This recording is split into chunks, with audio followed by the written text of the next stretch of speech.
Didier le prof, il paraît qu'il est en colère. Je comprends votre colère. Mais il connaît pas Raoul, ce mec. Il va avoir un réveil pénible. Je sens monter ta colère. Doucement, calme-toi. Il n'y a que les sots qui se mettent en colère contre les autres. La peur mène à la colère mène à la haine mène à la souffrance. Mais il va la fermer sa gueule! Voilà, je vous l'avais dit, il est en colère.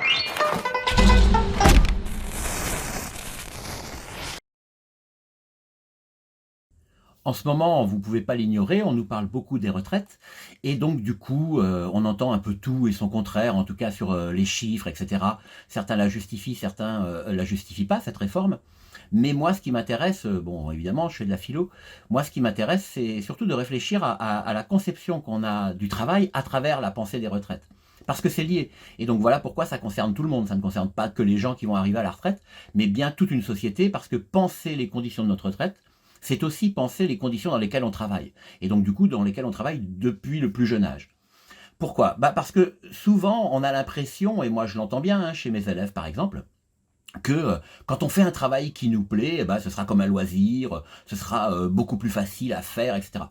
Et quand on y réfléchit bien, c'est assez faux, hein, parce que d'ailleurs c'est facile à comprendre, celui qui est investi dans son travail et qui aime son travail, tant qu'il ne l'aura pas terminé et qu'il n'aura pas sa reconnaissance, eh bien il va en souffrir, il va le ramener chez lui, ça ne va pas le quitter, il va vouloir aller au bout, il ne va pas compter ses heures, etc. Donc du coup, on ne peut pas dire que le travail, quand on l'aime, nous facilite la vie. Au contraire, il aurait plutôt tendance à nous envahir et parfois même à prendre sur la vie extérieure. D'autant que le travail, il a toujours été vu comme quelque chose de pénible et comme quelque chose de difficile. Quand on regarde l'étymologie, par exemple, même si l'étymologie du mot travail lui-même est controversée, il n'empêche que beaucoup de scientifiques et de linguistes le ramènent à un instrument de torture, tripalium, hein, voilà. Et puis si on regarde le mot labeur, le labeur en français qui est plus beaucoup utilisé pour parler du travail, mais encore en anglais, puisque c'est labor, eh bien, labeur, c'est aussi la même racine que laborieux, c'est-à-dire pénible, difficile, etc. Quand on regarde dans notre culture judéo-chrétienne, par exemple, on s'aperçoit aussi que le travail, c'est la punition divine, hein, c'est la punition d'Adam et Ève. Alors Adam est condamné, lui, à gagner son pain à la sueur de son front, donc il a un travail pénible pour survivre, et Ève, elle est condamnée à reproduire la société, c'est-à-dire à enfanter, mais dans la douleur, et donc ça s'appelle le travail de l'accouchement. Voilà, les contractions, et on appelle ça une salle de travail. Donc le travail a toujours été posé comme une contrainte, comme quelque chose qui nous aliénait, qui était là en définitive parce que c'était une nécessité. Alors on parlera de la différence entre justement cette conception du travail qui sont contraintes, nécessité, obligation, mais le travail a toujours été posé comme quelque chose que l'on subissait pour pouvoir survivre. Et aujourd'hui, on nous dit c'est une valeur. Voilà, une valeur travail, et donc du coup, il faudrait se sacrifier pour son travail. Celui qui ne souffre pas ne travaille pas, etc. On nous parle de pénibilité, on nous parle de tout un tas de choses autour de la peine, autour du travail. Et donc, il y a derrière l'idée que celui qui refuse la retraite à 64 ans ou à 67 ans serait une espèce de feignant, hein, voilà, parce que évidemment, il refuse de travailler. Alors, refuser de travailler, c'est pas très très bien vu. Et il faut vouloir avoir toujours envie de travailler et travailler plus. Et pourquoi travailler plus? Sarkozy nous l'a dit, hein, c'est pour gagner plus. Et tout ça est totalement embrouillé, est en fait un ensemble de contradictions totales. Bon, d'abord, le travail est une contrainte. Il est une contrainte en ceci qu'il contraint le corps, quoi que vous fassiez. Le corps est obligé de se plier aux outils que vous utilisez dans votre travail. Et donc, du coup, c'est d'abord une contrainte pour le corps. Et puis, c'est une contrainte aussi par rapport à l'existence. C'est-à-dire que c'est pas par hasard si on fait la distinction entre le temps de travail et le temps libre.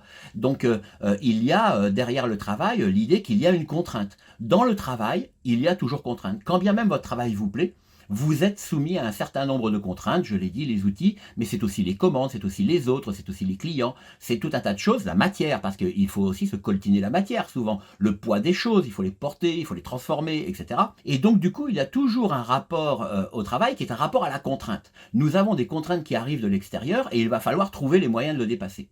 Et c'est là où le travail devient intéressant, c'est quand du coup il prend du sens et qu'il passe de contrainte à obligation. C'est-à-dire que tout à coup, on va travailler parce que notre travail a du sens. Et donc du coup, on arrive plus facilement à dépasser la contrainte, ou en tout cas à l'accepter, parce que on y trouve du sens. Mais le problème, c'est que ce n'est pas le travail qui libère, c'est que le travail est le moyen de ma libération. Je suis libre quand j'ai un travail qui me plaît, donc qui a du sens, à partir du moment où je suis dans les loisirs. C'est-à-dire que mon travail est terminé, qu'il est reconnu, qu'il a abouti. Et donc à partir de ce moment-là, le travail permet la liberté, mais il n'est pas la liberté. Il est avant tout la contrainte. Et donc l'obligation, c'est-à-dire la contrainte qu'on se fixe à soi-même. Donc du coup, il y a une nécessité du travail pour la survie.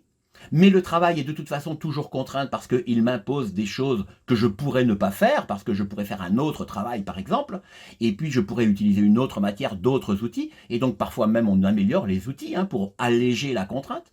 Et puis de l'autre côté, le travail peut être obligation à partir du moment où il a du sens, et où du coup, comme j'en saisis le sens, il me permet d'avoir une existence plus épaisse et plus intense, mais non pas dans le travail lui-même qui monopolise les conditions de ma liberté, mais qui au contraire commence à me donner commence à donner sens à ma liberté lorsque j'ai des loisirs.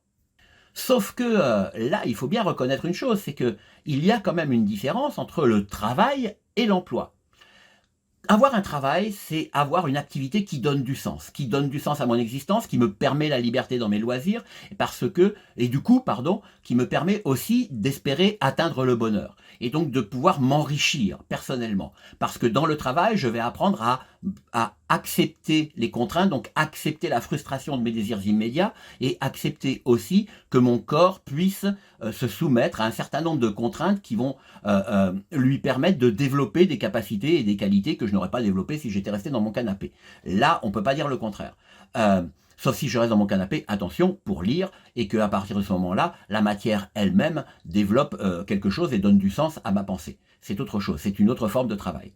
Mais ne confondons pas le travail avec l'emploi. L'emploi, aujourd'hui, il a été créé dans une société où tout à coup, le travail est devenu une marchandise, et où le travailleur est devenu une marchandise, et où on échange justement de la main-d'œuvre pour faire de la plus-value. C'est-à-dire où tout à coup, le travail a pris une dimension purement économique. Non plus de survie, comme ça pouvait l'être pour pouvoir manger, mais pour pouvoir enrichir des gens qui avaient investi du capital dans les gens qui travaillent. Et donc du coup, les travailleurs sont devenus des outils, comme tout autre outil, qu'on pouvait échanger, et donc du coup sur lequel on a pu parler du coup de coût du travail. On parle du coût du travail, alors que le travail devrait être une richesse si c'est une valeur. Et les mêmes qui vous disent que le travail est une valeur, en fait le définissent comme un coût. Bon, donc du coup ça coûte trop cher, donc il aurait peut-être même trop de valeur économique pour ceux qui travaillent. Mais du coup il ne faut pas confondre le travail et l'emploi, parce que si le travail permet une forme de liberté une fois qu'il est terminé, parce qu'il donne du sens, parce que j'accepte justement de me priver de liberté pour pouvoir la regagner plus tard meilleure, l'emploi, c'est pas pareil, parce que l'emploi, c'est justement ce que j'accepte par contrainte, que je ne fais pas par obligation. L'emploi ne me plaît pas, donc parce qu'il n'a pas de sens, parce que je ne suis pas reconnu. Je ne suis pas reconnu par ma direction, je ne suis pas reconnu par mes supérieurs, je ne suis pas reconnu par la société, parfois je suis même dénigré par la société. Je ne suis pas reconnu par mon salaire, parce que je gagne des salaires de misère pour faire un travail que personne ne veut faire et dénigre. Et donc du coup, tout ça fait que dans mon emploi, je n'ai plus véritablement de possibilité d'exercer les conditions de ma liberté et de me préparer à ma liberté, donc de me préparer à mon bonheur. Et voilà ce qui se passe, c'est qu'une fois que le temps d'emploi est terminé, ou le temps de travail, mais disons ici le temps d'emploi, eh bien, au lieu d'avoir accès à des loisirs, c'est-à-dire quelque chose dans lequel je pourrais véritablement exercer la liberté que j'ai pu travailler dans mon temps de travail, eh bien, je vais me tourner vers des divertissements. Je vais essayer de me divertir, c'est-à-dire de faire diversion, et donc d'essayer d'oublier justement cette absence de sens dans ce qui occupe quand même une grande partie de ma journée, une fois que je suis éveillé, puisque ça occupe quand même 8 heures de ma vie, si on compte 8 heures de sommeil, c'est-à-dire un tiers de ma journée, et donc la moitié de mon temps éveillé. Ceux qui défendent l'idée que le travail est une valeur sont toujours ceux qui considèrent que les gens qui travaillent ont quelque chose à y gagner personnellement à travailler, c'est-à-dire s'enrichissent personnellement, etc. Mais c'est une vision très bourgeoise en définitive, parce que c'est une vision qui est celle de ceux, et j'en fais partie, attention, de ceux qui aiment leur travail. Mais combien de gens aiment leur travail? Quand bien même on aime son travail, il n'empêche qu'on a quand même le sentiment d'être déclassé de plus en plus et de perdre le sens de ce que nous faisons.